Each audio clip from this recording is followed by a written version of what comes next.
সবাইকে শুভেচ্ছা। একটু আগে আমি একটি ক্লাস নিয়েছি বটে, কিন্তু দুর্ভাগ্যক্রমে আন্তর্জাতিক যে জটিলতা, সেই জটিলতার কারণে সেটি ঠিকমতো পোস্ট দিতে পারিনি। আমি পরবর্তীতে চেষ্টা করব সেই ক্লাসটি আবার পুনরায় পোস্ট দেওয়ার জন্য। শিক্ষার্থীবৃন্দ, আমরা এইবারে যে বিষয়ে তোমাদের সাথে সম্পৃক্ত হয়েছি সেটি হচ্ছে বাংলা দ্বিতীয় পত্রের একটি বিষয়, বাক্য এবং বাক্য রূপান্তর। বাক্য কাকে বলে প্রিয় শিক্ষার্থীরা? মনে আছে নিশ্চয়ই।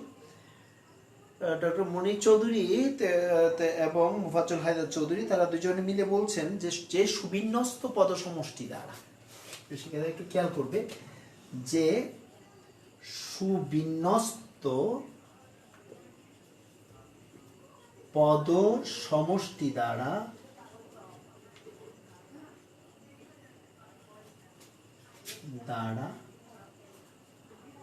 বক্তার মনোভাব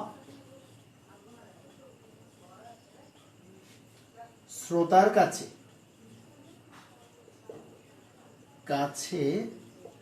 স্পষ্ট হয়ে ওঠে,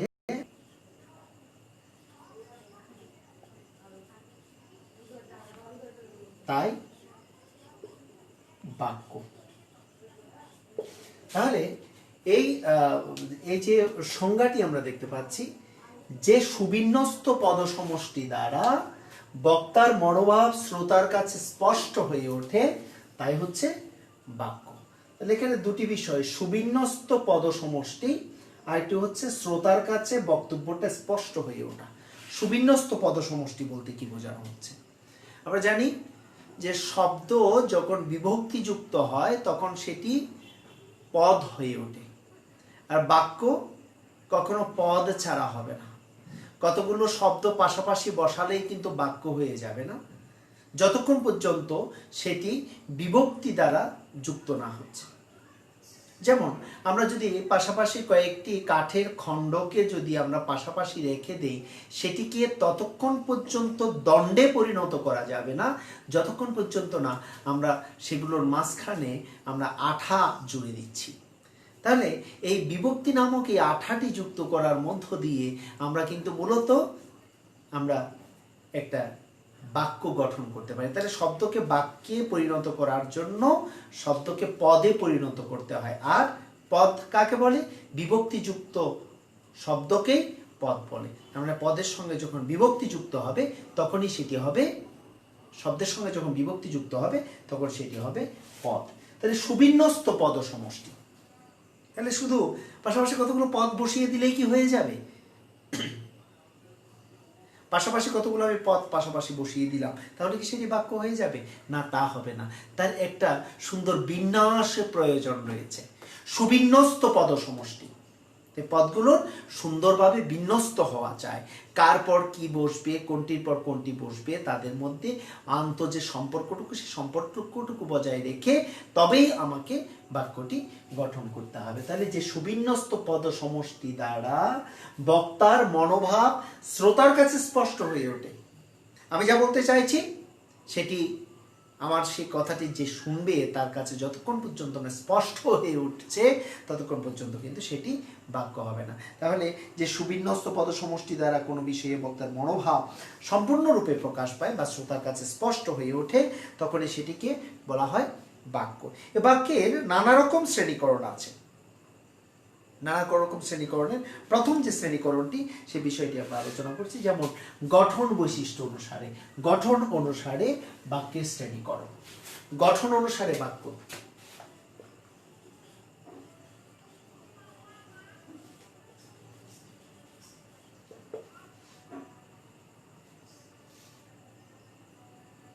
গঠন অনুসারে বাক্য কিন্তু তিন প্রকার। একটি হচ্ছে সরল, জটিল এবং যৌগিক। সরল বাক্য, জটিল বাক্য এবং যৌগিক বাক্য। কয় প্রকার দেখতে পাচ্ছি? তিন প্রকার। এখানে আরেকটি বিষয়ে আমার আলোচনা করে নেওয়া প্রয়োজন ছিল। বাক্যের কিন্তু দুটি অংশ, একটি হচ্ছে উদ্দেশ্য আর একটি হচ্ছে বিধেয়। উদ্দেশ্য এবং বিধেয়, এই দুইটি অংশ, এই দুইটি অংশের ভিত্তিতেই মূলত এই এই যে শ্রেণীকরণটি। তাহলে 3 রকমের বাক্য আমরা দেখতে পাচ্ছি, একটি হচ্ছে সরল, আরেকটি হচ্ছে জটিল, আরেকটি জটিল। সরল বাক্য খুবই সহজ, যে বাক্যের মধ্যে একটি মাত্র উদ্দেশ্য থাকবে এবং একটি মাত্র বিধেয় থাকবে, সেটি হচ্ছে সরল বাক্য। যে বাক্যে একটি মাত্র কর্তা, কর্তা মানে উদ্দেশ্য, সাবজেক্ট অর্থাৎ উদ্দেশ্য সেটি থাকবে, এবং একটি মাত্র সমাপিকা ক্রিয়া বা বিধেয় থাকবে, সেটি হচ্ছে সরল বাক্য। যেমন যেমন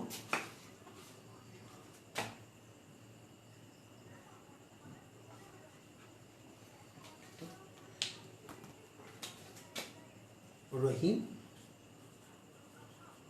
বই পড়ে। উদ্দেশ্য কি? উদ্দেশ্য হচ্ছে রহিম, অর্থাৎ কে কাজটি করছে? রহিম করছে। কি করছে? বই পড়ছে। বিধেয় কয়টি? বিধেয় একটি, এটি হচ্ছে উদ্দেশ্য, এবং এটি হচ্ছে বিধেয়। তাহলে যে বাক্যে একটি মাত্র উদ্দেশ্য এবং একটি মাত্র বিধেয় থাকবে, সেটি হচ্ছে কি? সেটি হচ্ছে সরল বাক্য। শিক্ষার্থীরা বোঝা গিয়েছে? এটা ভালো করে লক্ষ্য করো। সরল বাক্য হচ্ছে একটি উদ্দেশ্য থাকবে এবং একটি বিধেয় থাকবে, খুবই সহজ। রহিম বই পড়ে, করিম বই পড়ে, করিম ভাত খায়। এই যে এখানে এই যে প্রথম যে জিনিসটি অর্থাৎ কর্তা, কর্তা থাকবে, আর কি হচ্ছে সমাপিকা ক্রিয়া থাকবে। সমাপিকা ক্রিয়া মানে যে কাজটি শেষ করছে, একদম শেষ করে দিচ্ছে সেই সমাপিকা ক্রিয়া। এই সমাপিকা ক্রিয়ার মাধ্যমে একটি বাক্য শেষ হয়, একটি বাক্য শেষ হয় অর্থাৎ সমাপিকা ক্রিয়ার মধ্য দিয়ে।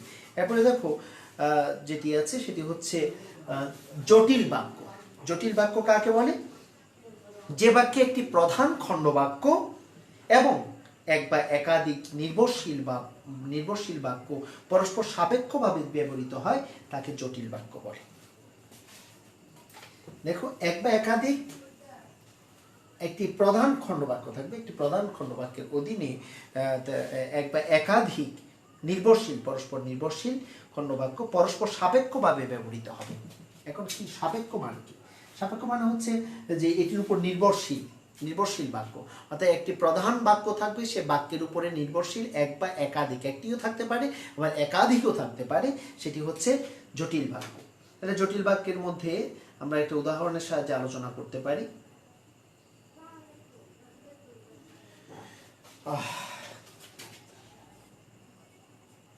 দেখো, একটু খেয়াল করো, তোমাকে না দেখে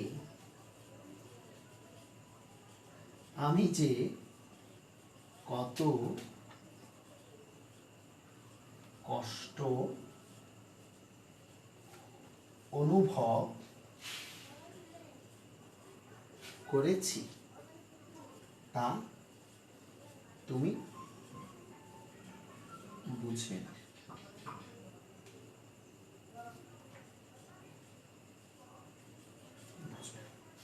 তোমাকে না দেখে আমি যে কত কষ্ট অনুভব করেছি তা তুমি বুঝবে না। একটু খেয়াল করো প্রিয় শিক্ষার্থীবৃন্দ, এখানে মানে পরস্পর নির্ভরশীল একাধিক কিন্তু আছে। আমি যে তোমার অদর্শনে কত যত্ন অনুভব করেছি তা তুমি বুঝবে না।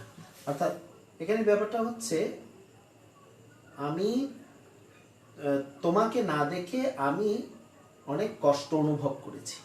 তোমাকে না দেখে আমি অনেক কষ্ট অনুভব করেছি তা তুমি বুঝবে না। আমি যে কত কষ্ট অনুভব করেছি এই বিষয়টি দিয়ে, তাহলে এখানে দেখা যাচ্ছে যে তুমি বুঝবে না, তা তুমি বুঝবে না। কি বুঝবে না? কোনটি বুঝবে না? যে আমি যে কত কষ্ট অনুভব করেছি সেই বিষয়টি তুমি বুঝতে পারবে না। আর একটু সহজভাবে আমি আর একটু ব্যাখ্যা করি প্রিয় শিক্ষার্থীবৃন্দ। এখানে যেমন ধরো আমি যদি দেখো, যা আমার পথ দেখাবে তা আমার সত্য। দেখো, যা আমার পথ দেখাবে তা আমার সত্য। ঠিক আছে, একটু খেয়াল করো। তাহলে এখানে মূল বাক্যটা কি? প্রধান বাক্যটা কি? প্রধান বাক্যটা হচ্ছে আমার পথ দেখাবে আমার সত্য। আমার পথ দেখাবে আমার সত্য, অর্থাৎ যা আমার পথ দেখাবে তা আমার সত্য। এখানে দুটি, একটি আশ্রিত খণ্ডবাক্য আর একটি হচ্ছে প্রধান খণ্ডবাক্য। এই যে একটি আশ্রিত খণ্ডবাক্যের অধীনে, অর্থাৎ একটা প্রধান যে আশ্রিত খণ্ডবাক্য, সেই খণ্ডবাক্যের অধীনে যদি একাধিক থাকে তাহলে তবে তাকে কি বলা হয়? তাকে জটিল বাক্য বলা হয়। অপরদিকে যৌগিক বাক্য কি? যৌগিক বাক্য আরো সহজ। যৌগিক বাক্য কতগুলো সংযোজক অব্যয় দ্বারা যদি কোনো কিছু কয়েকটি বাক্য দুবার ততোধিক সরল বা জটিল বাক্য, ঠিক আছে, দুবার ততোধিক সরল বা জটিল বাক্য যদি এই কতগুলো সংযোজক অব্যয় দ্বারা সংযুক্ত থাকে তবে তাকে কিন্তু যৌগিক বাক্য বলা হয়। যেমন ছেলেটি মেধাবী, ছেলেটি মেধাবী কিন্তু চঞ্চল।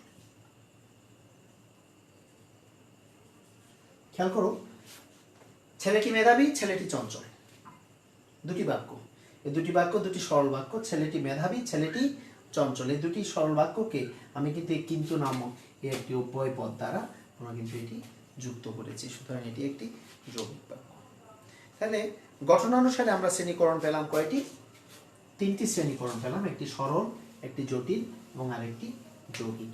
এবার অর্থানুসারে শ্রেণীকরণটুকু আমরা একটু করি।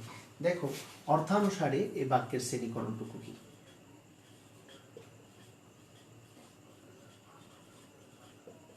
অর্থানুসারে বাক্যকে 7টি ভাগে বিভক্ত করা হয়েছে, ঠিক আছে। ইংরেজিতে তোমরা হয়তো খেয়াল করে থাকবে যে মানে আমাদের যে 5 রকমের যে সেন্টেন্সের কথা বলা হয়েছে, সে 5 রকমের সেন্টেন্সের মধ্যে থেকে আমরা 5 রকমই পাচ্ছি। যেমন অ্যাসার্টিভ সেন্টেন্স, সেটি তো আবার 2 ধরনের, যেমন অ্যাফার্মেটিভ এবং নেগেটিভ। তারপরে interrogative sentence, imperative sentence, operative sentence, exclamatory sentence. এরকম যে 5 রকমের যে সেন্টেন্স আমরা পাই, সেই 5 রকমের সেন্টেন্সই কিন্তু আবার বাংলাতেও ঠিক একই রকম অর্থানুসারে আমরা প্রথম যে নামটি পাচ্ছি সেটির নাম হচ্ছে বিবৃতিমূলক বাক্য। কি না? বিবৃতিমূলক বাক্য। কোন একটা বিষয়ে হাবোধক বা নাবোধক বিবৃতি প্রদান করা হচ্ছে বিবৃতিমূলক বাক্যের কাছে। এই বিবৃতি 2 ধরনের হতে পারে, একটি হচ্ছে অস্তিবাচক, আরেকটি হচ্ছে নেতিবাচক। এই 2 ধরনের হতে পারে বিবৃতি। 2 ধরনের, একটি হাবোধক বিবৃতি, আরেকটি হচ্ছে নাবোধক বিবৃতি। হাবোধক বিবৃতি মানে হচ্ছে অস্তিবাচক, কোনো একটা বিষয় সম্পর্কে সাধারণভাবে কোনো কিছু বলা, সেটি হচ্ছে বিবৃতি। তাহলে প্রথমটা হচ্ছে অস্তিবাচক বাক্য, আরেকটি হচ্ছে নেতিবাচক বাক্য। তাহলে যে হাবোধক, যদি হাবোধক কোনো বিবৃতি দেওয়া হয় তাহলে অস্তিবাচক, আর নাবোধক বিবৃতি দেওয়া হলে তবে সেটি হচ্ছে নেতিবাচক বাক্য। এরপরে যে বিষয়টি আসছে সেটি হচ্ছে প্রশ্নবাচক। কোনো বিষয়ে কোনো প্রশ্ন করা হলে তখন সেটি প্রশ্নবাচক বাক্য। কিছু জানতে চাওয়া, কারো কাছে কোনো কিছু জানতে চাওয়া, সেটি হচ্ছে প্রশ্নবাচক বাক্য। এরপরে অনুজ্ঞাবাচক বাক্য।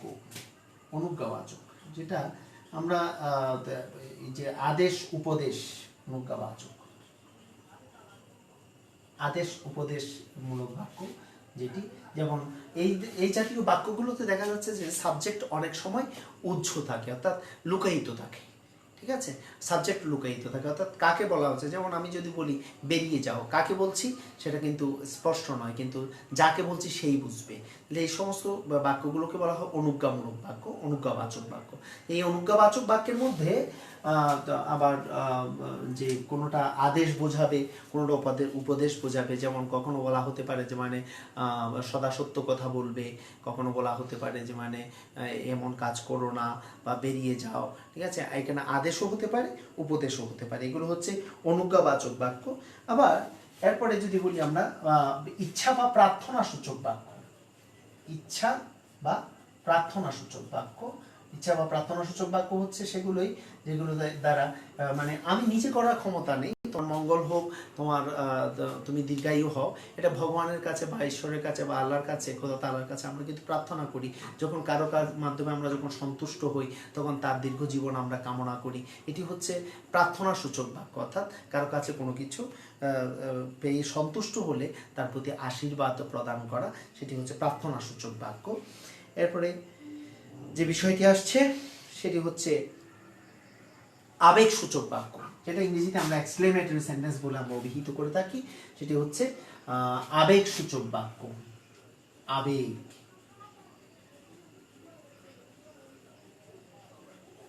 প্রিয় শিক্ষার্থীরা, অনেকে এটিকে বিস্ময়সূচক বলে, কিন্তু এটি বিস্ময়সূচক নয়। বিস্ময় শুধু যে এ ধরনের বাক্য দ্বারা যে শুধু যে বিস্ময় প্রকাশ হয় তা নয়। যেমন তুমি মনে করো যদি কোনো কিছুতে আপসেট হও, কোনো একটা বিষয় দেখে তোমার যদি কষ্ট অনুভব হয়, তাহলে সেটা কি তোমার কি বিস্ময় বেরিয়ে আসবে? না, সেটা তোমার আবেগটা প্রকাশিত হবে, তুমি যে কষ্ট পেয়েছো। যেমন আহারে লোকটা মারা গেল, এই যে কথাটির মধ্য দিয়ে আমি কিন্তু আমার আবেগটুকু প্রকাশ করলাম, আমার মনের আবেগটুকু প্রকাশ করলাম, এটা বিস্ময় নয়। আবার যদি বাহ কি চমৎকার ফুল, এই কথাটির মধ্য দিয়ে কিন্তু আমি কিন্তু বিস্ময়টা প্রকাশ করছি বটে, বা আমার যে আশ্চর্য হওয়া, ওয়াও তুমি তো দারুণ করেছো, এই যে কথাগুলো, এগুলোর মধ্য দিয়ে কিন্তু আমরা মূলত আমাদের আবেগটুকু প্রকাশ করি। তাহলে আবেগটা সেটা মানে কান্নার মাধ্যমে হতে পারে, সেটা হাসির মাধ্যমে হতে পারে, সেটা আশ্চর্যের মাধ্যমে হতে পারে, সেটা নানা রকম অঙ্গভঙ্গির মাধ্যমে হতে পারে। তাহলে এই যে কিছু কিছু শব্দ, যে বাহ, ঠিক আছে, অসাধারণ, চমৎকার, এ জাতীয় কথাগুলো বলার মধ্য দিয়ে প্রথম দিকে আমরা এগুলো ব্যবহার করে কিন্তু আমরা কিছু কিছু মানে এই ধরনের শব্দ ব্যবহার করে কতগুলো বাক্য আমরা ব্যবহার করি, যে বাক্যগুলোর মধ্যে যে মানে ওখানে আবেগসূচক অব্যয় যে প্রথমে থাকতেই হবে এরকম কোনো কথা নেই। যেমন দেখো, বাহ কি চমৎকার ফুলটি, এভাবেও আমি কথাটা বলতে পারি। আবার কি চমৎকার ফুল, এভাবে আমি কথাটি বলতে পারি। তাহলে এখানে যে আবেগসূচক অব্যয় যে প্রথমে থাকতেই হবে এরকম কোনো কথা নেই, ঠিক আছে। বাহ সে চমৎকার কাজ করেছে, বা কাজটি তো দারুণ হয়েছে, এই একই কথা, কিন্তু দুটি একই কথা, কিন্তু একটিতে আমি কিন্তু আবেগসূচক বা ব্যবহার করছি, আর একটিতে ব্যবহার করছি না, কিন্তু তারপরেও এগুলোর মধ্যে আমরা এগুলোকে আমরা আবেগসূচক বাক্যের মর্যাদা আমরা অবশ্যই প্রদান করব। আরেকটি বাক্য এইটি, যেমন কার্যকারণাত্মক আরেকটি বাক্যের কথা আমরা আলোচনা করব। কার্যকারণাত্মক বাক্য, কার্যকারণাত্মক বাক্য, ঠিক আছে, ঠিক আছে। এই ধরনের বাক্যগুলোতে সাধারণত মানে কি কারণে এই কাজটি সংগঠিত হচ্ছে এ জাতীয় কথাগুলো বোঝায়। যেমন তুমি দেখো, আমরা কিছু একটা কবিতার মধ্যে আমরা এরকম বাক্য আমরা দেখেছি যে, দুঃখ বিনা সুখ লাভ হয় কি মোহিতে, অর্থাৎ দুঃখ ছাড়া কখনো সুখ লাভ কখনো হয় না, দুঃখ ছাড়া কখনো সুখ লাভ করা যায় না, ঠিক আছে। তাহলে এই জাতীয় বাক্যগুলোকে বলা হয় কার্যকারণাত্মক বাক্য। আবার যেমন দেখো, জীবনে যদি তুমি কঠোর পরিশ্রম না করো তাহলে উন্নতি করতে পারবে না। তাহলে দেখো, এই যে উন্নতি করার জন্য কিন্তু কঠোর পরিশ্রম করা দরকার। কার্যটা কি? কার্যটা হচ্ছে ওই যে মানে পরিশ্রম করা, পরিশ্রম করাটা হচ্ছে কার্য। আর কারণ কি? ওই যে উন্নতি করার জন্য, উন্নতি করার জন্য কি করতে হবে? পরিশ্রম করতে হবে। এ ধরনের বাক্যকে বলা হয় কার্যকারণাত্মক বাক্য। আরেকটি বাক্য আছে, সেটি হচ্ছে সংশয় সূচক বা সন্দেহদ্যোতক বাক্য। সংশয় সূচক, সংশয় সূচক বা সন্দেহদ্যোতক বাক্য, সন্দেহদ্যোতক বাক্য,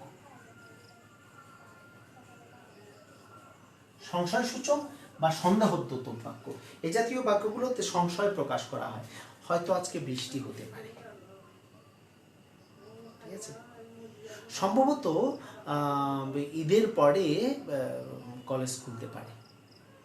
শিক্ষার্থী তো ভয় পাওয়ার কোনো কারণ নেই, যতদিন পর্যন্ত আমাদের এই সমস্যা শেষ হচ্ছে না, অর্থাৎ এই যে বৈশ্বিক যে মহামারী সেটি শেষ হচ্ছে না, ততদিন পর্যন্ত শিক্ষা প্রতিষ্ঠান খোলার কোনো সুযোগ নেই। কিন্তু তারপরেও যদি সম্ভাবনা, হয়তো ঈদের পরে খুলতে পারে, তাহলে এটি কি প্রকাশ করছে? এটি একটা সন্দেহ বা সংশয় প্রকাশ করছে। তো প্রিয় শিক্ষার্থীবৃন্দ, আমরা দেখতে পেলাম যে মানে বাক্যের শ্রেণীকরণ, এই যে বাক্যের শ্রেণীকরণ, এই বাক্যের শ্রেণীকরণগুলোতে কিন্তু আন্ত একটি সংযোগ আছে, আন্ত একটি সংযোগ। এই আন্তঃসংযোগটুকুর একই কথাকে কিন্তু কয়েকটি বাক্যের মধ্যে প্রকাশ করা যায়। যেমন দেখো, মানে একটি কথা, যে মনে করো যে রহিম সাহেব বাড়িতে নেই, এটা একটি নেতিবাচক বাক্য, যেটাকে আমরা বলেছি বিবৃতিমূলকের মধ্যে নেতিবাচক, ঠিক আছে। রহিম সাহেব বাড়িতে নেই, এই কথাটিকে কিন্তু আমি আবার হাবোদকভাবে বলতে পারি। কিভাবে বলতে পারি? বলতে পারি যে মানে রহিম সাহেব বাড়ির বাইরে আছেন। কথা কিন্তু একই, কথা একই। এই বাক্যটাকে জাস্ট আমি তার যে ইয়েটা, ওই যে মানে যে যে গঠনটা, সে গঠনটা একটু পরিবর্তন করে দিলাম, যে স্ট্রাকচারটা সেটি পরিবর্তন করে দিলাম, কথা কিন্তু একই রয়ে গেল। রহিম সাহেব বাড়িতে নেই, রহিম সাহেব বাড়ির বাইরে আছেন, দুটো কথা কিন্তু একই। তাহলে এই যে পরিবর্তন, এই পরিবর্তনগুলো যে আন্তঃপরিবর্তন, যে সরল বাক্যকে জটিল বাক্য, জটিল বাক্যকে সরল বাক্য, বা অস্তিবাচককে নেতিবাচক, নেতিবাচককে অস্তিবাচক, বিবৃতিমূলককে অনুজ্ঞাবাচক, অনুজ্ঞাবাচককে বিবৃতিমূলক, প্রশ্নবাচককে ইচ্ছা কার্যকারণাত্মক, প্রশ্নবাচককে সংশয়সূচক বা সন্দেহদ্যোতক, আবেগসূচক, এই জাতীয় নানা রকম পরিবর্তন, এই যে একটি বাক্যকে আরেকটি বাক্যে রূপান্তরের যে প্রক্রিয়া, সেটিকে বলা হয় বাক্য রূপান্তর। প্রিয় শিক্ষার্থীবৃন্দ, আমরা কিছু কিছু বাক্যের কিছু রূপান্তর প্রক্রিয়া আমরা একটু দেখে নেব। এবং প্রথমেই আমি দেখাতে চাই যে সরল বাক্যকে কিভাবে জটিল বাক্যে রূপান্তর করা যায়। কিছু সরল বাক্য আমরা একটু প্রথমে জেনে নিই। যেমন একটি খুব গুরুত্বপূর্ণ লাইন, যে বার্ধক্যকে সবসময় বয়সের ফ্রেমে বাঁধা যায় না। একটি বাক্য আমি দিচ্ছি, যেটা আমরা প্রথমে গঠনমূলক বাক্য নিয়ে আলোচনা করেছি। সেখানে দেখো, বার্ধক্যকে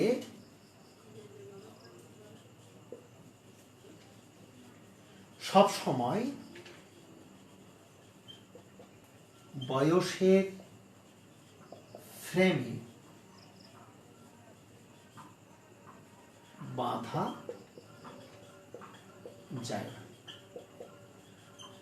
এই জাতীয় বাক্যকে রূপান্তরের জন্য, এই জাতীয় বাক্যকে রূপান্তরের জন্য আমাদের যে বিষয়টি প্রয়োজন হবে সেটি হচ্ছে, এখানে যা এবং তা দেওয়া যায়,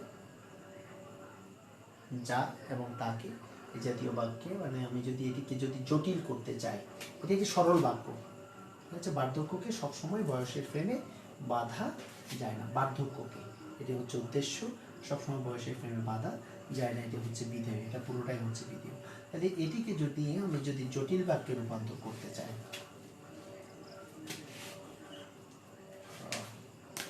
কোনটা কাজ হচ্ছে না,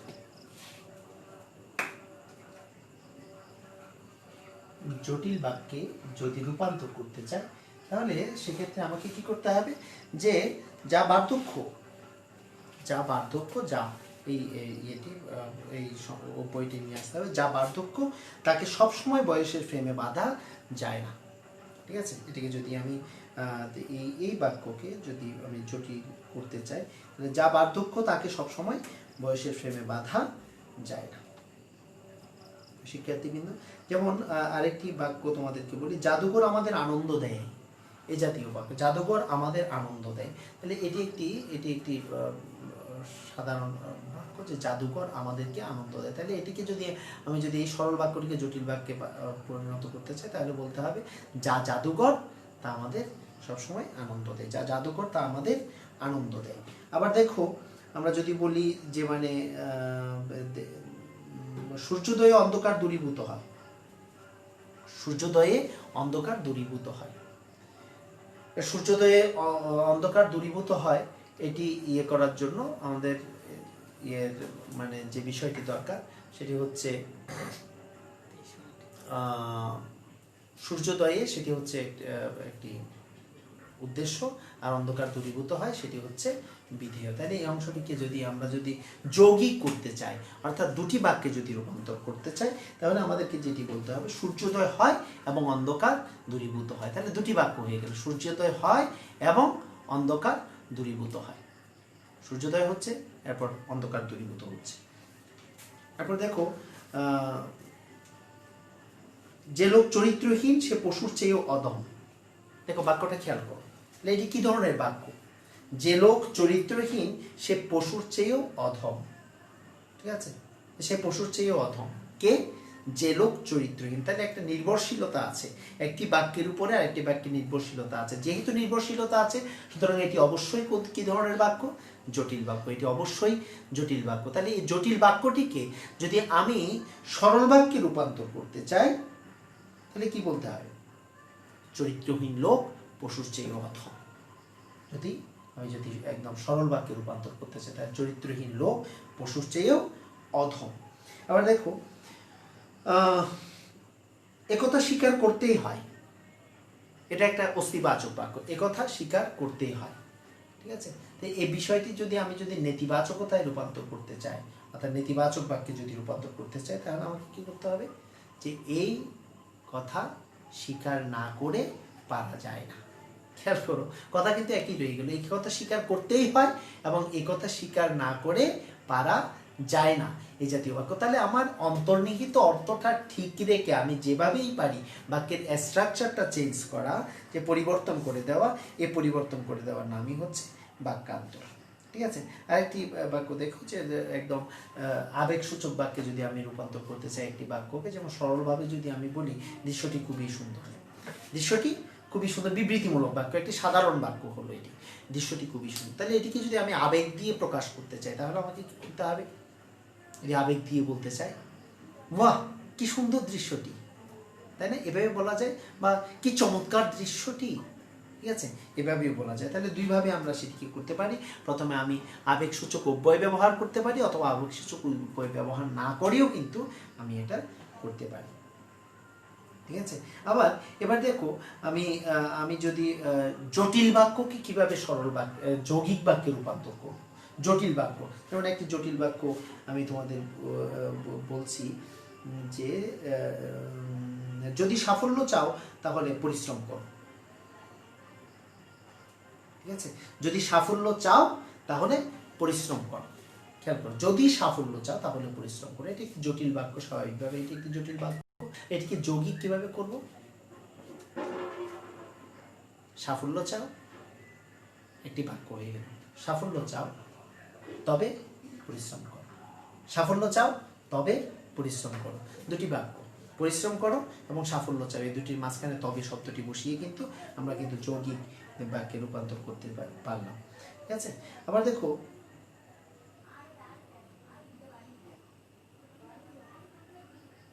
এতে দোষ নেই। ঠিক আছে? এতে দোষ নেই, এই বাক্যটিকে যদি আমি প্রশ্নবাচক বাক্যে রূপান্তর করতে চাই, প্রশ্নবাচক রূপান্তর করতে গেলে তাহলে কিন্তু সেখানে আমাকে অবশ্যই তার পূর্বে মানে এতে দোষ কি, মানে একটা প্রশ্ন অবশ্যই বোঝাতে হবে, এতে দোষের কি, এই জাতীয় কিছু বাক্য একটু একটু খেয়াল করো প্রিয় শিক্ষার্থীবৃন্দ। আমরা কিছু বাক্য রূপান্তর আমরা সরাসরি এখানে বোর্ডে লিখে দিচ্ছি, তোমরা একটু খেয়াল করে এগুলো, এই বিষয়গুলো।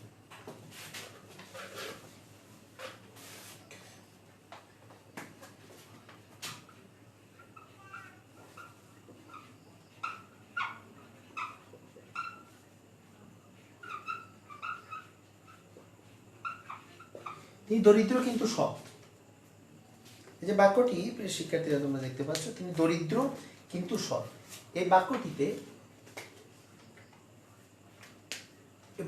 কিন্তু এটা কি ধরনের প্রকাশ পাচ্ছে, এটা কি ধরনের বাক্য হিসেবে আমরা এটিকে অভিহিত করব। তিনি দরিদ্র কিন্তু সৎ, যেহেতু একটা সংযোজক অব্যয় আছে, সুতরাং এটিকে আমরা যৌগিক বাক্য বলতে পারি, তাই না? যৌগিক বাক্য। তাহলে এই যৌগিক বাক্যটিকে আমরা যখন জটিল বাক্যে রূপান্তর করব, তখন এখানে আমাকে এখানে যদিও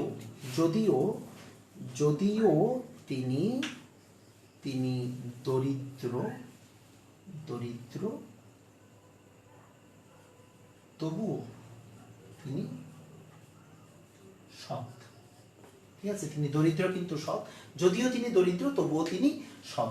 আবার একই বাক্যকে যদি আমি সরল করতে চাই, এটি এখন কি বাক্যে পরিণত হলো, এটি হলো জটিল। ঠিক আছে? তিনি দরিদ্র কিন্তু সৎ, যদিও তিনি দরিদ্র তবুও তিনি সৎ। ঠিক আছে? এবার আমি যদি এটিকে সরল বাক্যে রূপান্তর করতে চাই, তখন এটি কি হবে, তখন হবে যে তিনি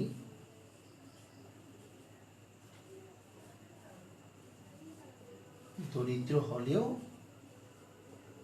সৎ। এটি হলো সরল বাক্য। একই বাক্যকে তিন রকম ভাবে প্রকাশ করা আমরা দেখলাম। এখানে একই বাক্য, তিনি দরিদ্র কিন্তু সৎ, এটি যৌগিক, যদিও তিনি দরিদ্র তবুও তিনি সৎ, এটি জটিল, এবং তিনি দরিদ্র হলেও সৎ, এটি একটি সরল বাক্য। ঠিক আছে? আরেকটি বাক্য,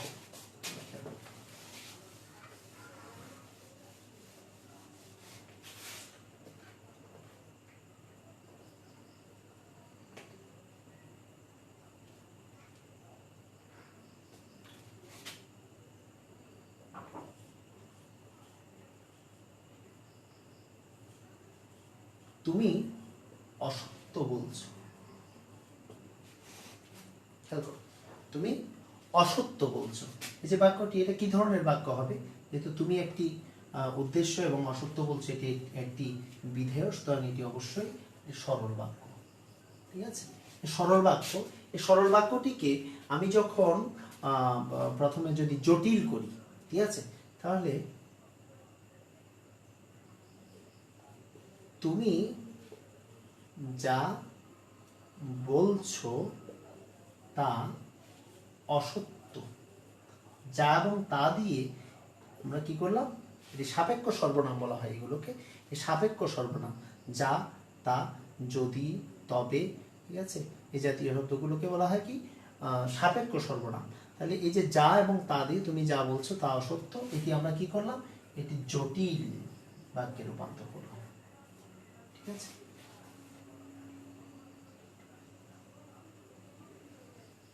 একই বাক্যকে আমরা যদি যৌগিক করতে চাই, তাহলে এটি একটু অন্যভাবে করতে হবে। যৌগিক করতে হলে তাহলে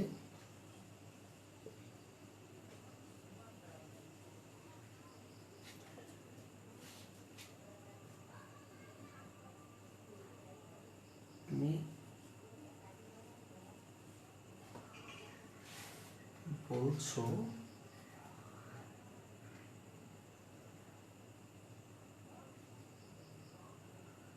বলছো এটিকে একটু অন্যভাবে করতে হবে, এবং অসত্য বলছো। ঠিক আছে, এটা জোর করেই মানে বাক্যটিকে ওই যৌগিক করার মতো। এটি মূলত যৌগিক করা যাবে না, কিন্তু তারপরেও তুমি বলছো এবং অসত্য বলছো, তুমি কথাটি বলেছো কিন্তু অসত্য বলেছো, তাহলে এটি তুমি যা বলছো তা অসত্য, এটি যদি বলছো তাহলে তুমি বলছো কিন্তু তা অসত্য, এভাবে বলা যায়। তুমি বলছো কিন্তু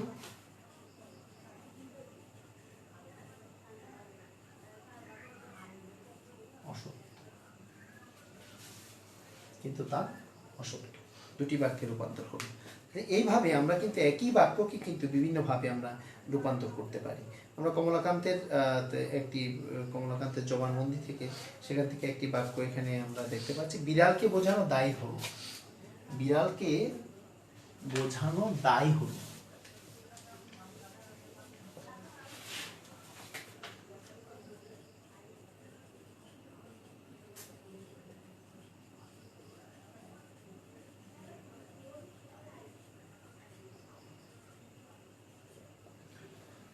এই বাক্য, এই যে বিড়ালকে বোঝানো দায় হলো, এটিকে যদি আমরা নেতিবাচক বাক্যে রূপান্তর করছি, এটা তো স্বাভাবিকভাবে অস্তিবাচক বাক্যে আছে, তাহলে এটিকে যেহেতু দায় হলো বোঝাচ্ছে, তার মানে সহজ হলো না।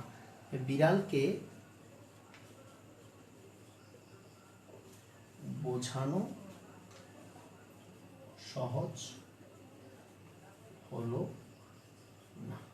এভাবে আমরা অস্তিবাচক বাক্যকে আমরা নেতিবাচক বাক্যে রূপান্তর করতে পারি। অর্থাৎ মানে ওই একই রকম অর্থটা ঠিক রেখে অবশ্যই আমরা নেতিবাচক বাক্যে রূপান্তর করতে পারি। ঠিক আছে, এরকম অনেক অজস্র উদাহরণ এখানে আছে। আমরা তোমাদেরকে বিশেষ করে আমি যে কথাটা বারবার বলেছি, সেখানে তোমাদেরকে যেটি বলতে চাই সেটি হচ্ছে যেই আমাদের যেই বিভিন্ন বোর্ডের যে প্রশ্নপত্রগুলো আছে, সেই প্রশ্নপত্রগুলোর যেই সমাধান অংশগুলো, সেই অংশগুলো একটু ভালোভাবে দেখবে তোমরা, তাহলে তোমরা সেই বিষয়গুলো আবার পুনরায় দেখতে পাবে। আর এখানে যদি কোনো সমস্যা তোমরা অনুভব করো, তাহলে আমি আমার পক্ষ থেকে যে নিবেদন থাকবে, তোমরা অবশ্যই কমেন্ট বক্সে আমাকে জানাবে, আমি চেষ্টা করবো সেই সমস্যাগুলোর সমাধান করতে। শিক্ষার্থীবৃন্দ, আজকে এই পর্যন্তই।